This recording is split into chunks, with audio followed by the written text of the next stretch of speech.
for about 17 minutes or so, 18 minutes. The CPU is stabilized around 56 degrees. We're still overclocked and we're still overvolted. The reason the voltage drooped like that, it's called V-droop. It's low line calibration, but this is still pretty stable.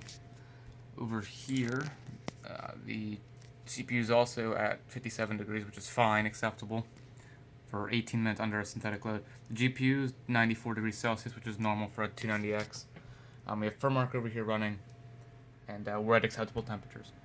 So, some people are going to say the SP120 on here that I put in pull is invalidating the test because it's a better fan.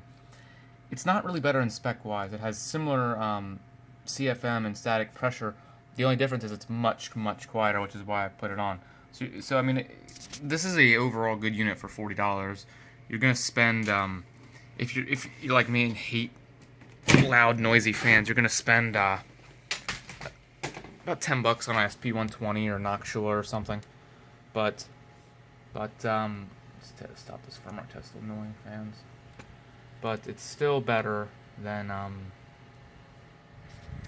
in my opinion, it's still a better deal than the Corsairs, which is, at this price, you have the Corsair H60 and H55, which are both, I want to say $60 to $70, which is $20 to $30 more expensive than this.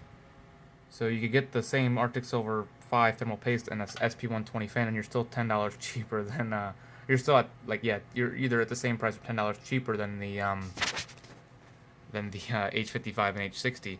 So, in my opinion, this is a very good value product. It'll overclock your Ryzen 1800X, your 1700X, your 8700K just fine. If it gets this, it's still being tested. It's at 55 degrees because I opened the case. It dropped a little bit. We'll go ahead and stop the test. If it keeps this incredibly stable under a load, I did a Prime 95 load as well. It was about the same temperature. IDA 64 is very unrealistic. You'll never see this high of a stressful of a test in real world. So I think overall it's an excellent product. The Corsair did a good job. You could tell they skimped on like tubing and the loud annoying fan, but again, we resolved that by buying an SP120 or throwing on some Arctic Silver thermal paste. And the thermal paste that comes with it isn't bad. I've seen it before. It's a silicone-based paste. It's not terrible. So you could use that, and you're still, by a $10 fan, you're still cheaper than an H60.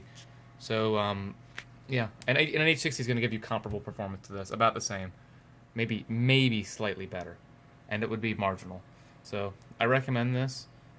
If you get it, I've seen it on deals for $30. It's a steal for $30. It's usually like $40 to $50. So go ahead and, if you're on a budget and you want a water cooler, this is the one to go.